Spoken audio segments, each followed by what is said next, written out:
So Batman Returns acts as a solid sequel to the Tim Burton Batman movie with Michael Keaton in. And for me, this is a great continuation of the story.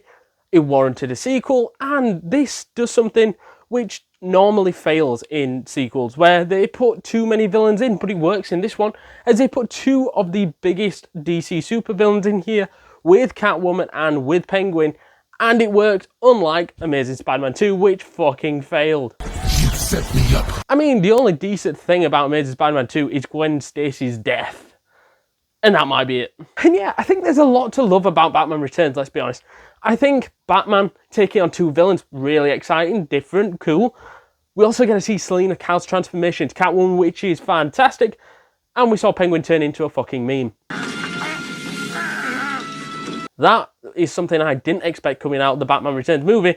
They're like 20 years on from this film, they decided to turn him into a fucking meme, just him bouncing up and down, which is hilarious, by the way. Even though there's a lot to love about this movie, I think that the thing that really grinds my gears is the fact that Penguin is different in this movie.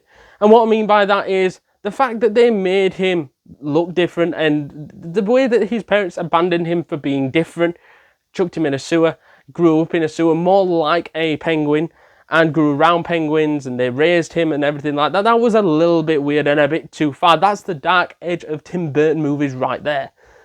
I don't mind that, but at the same time, I prefer the actual origin story of what we saw with the actual Penguin, and I think the TV show Penguin's gonna go through that side of things a lot more than what Batman Returns does, as that showed him as more of a quirky, suited up character which looked like serious business.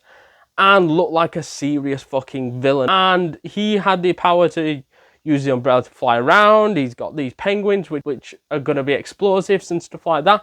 That's the type of stuff that I remember watching, like parts of like the 1960s Batman and parts of other different things with Penguin in. That's the character of Penguin that I grew to love, not this version. And that's for me something, well, I don't think worked in this movie, but that's just my opinion. Let us know down in the comments down below what your guys' thoughts are on Penguin. And yeah, although we didn't get the Penguin that we desperately wanted, we definitely got the Catwoman that we wanted. I am Catwoman. Hear me roar. And yeah, I think it was weird with her character as well that we never knew whether she was actually flirting with these people or whether she was doing it to get what she wants.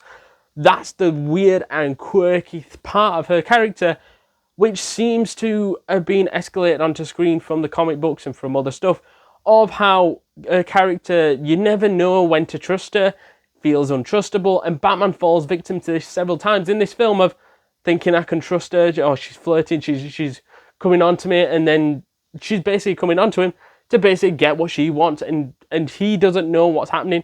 It's like a trance that comes over Batman every time he sees Catwoman, whether or not to lean in to what she's, to the flirtiness that she's giving off, or to just so I don't trust you and back off a little bit.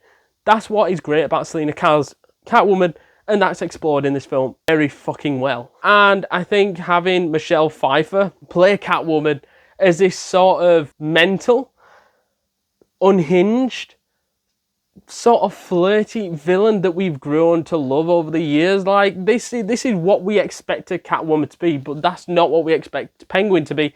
And I think she absolutely nailed it, in my opinion. And I think the way that she ended up being chucked out of a window by her boss, looks like she dies, then starts getting munched on by cats, then she gains like 9 lives like the fucking cats do, because she goes through fucking hell and back, creates a random suit, goes unhinged, and then becomes this Selina Kyle / Catwoman, in which for me was a great transformation, the best transformation we've actually seen of that iconic character. And before we get into the ending, I want to talk about the fact that, is this movie a Christmas movie, yes or no? Because it has the festive Christmas spirit in it.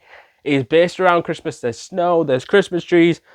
Does that make this movie a Christmas film? Yes or no? Because in my opinion, I think you could watch this any time of year, but technically, if you're going to class certain other films as Christmas movies, you might have to class this one as. Let us know what your thoughts are down those comments down below. And on the ending, I think it was quite underwhelming with what they'd built up to throughout the film, and it's quite unlike the first film, in which is a little bit drawn out and feels like it goes on quite a long time. This one doubles that and makes it feel like it goes on for fucking hours. It does feel like a long drawn out film, and the only thing that keeps it interesting in my opinion is the Catwoman character and how that links in with Batman.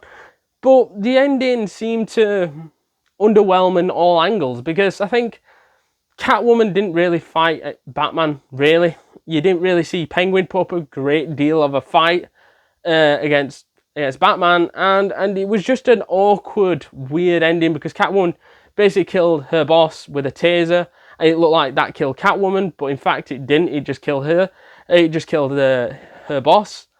And then also you've got this other thing with Penguin trying to chase down Batman, and he doesn't really do fucking anything. As villains at the end, they were quite piss poor in terms of putting anything through Batman, and he never felt that Batman was ever a true threat. He never felt that he was under pressure from any of those two, whereas Joker gave him a fight. Before we jump back into this video, guys, please do us a massive favour and smash that subscribe button, because you do not want to miss a thing this week, next week, and the week after, because we've got tons and tons of content planned for you guys, and you can do us a massive favour by smashing that subscribe button, joining the community, getting updates to all the latest videos from the YouTube shorts to the actual videos. It is well worth it, completely free, and you will not regret it. So to summarise this movie then, for me, even though I've got a lot of criticism towards Batman Returns, I do believe this is a solid sequel and a 7 out of 10. Let us know your thoughts down in the comments down below. Is it good? Is it bad? Is it terrible? Is it amazing? Let us know all that jazz down those comments down below. And if you haven't yet seen our Batman movie review, go check that out right now.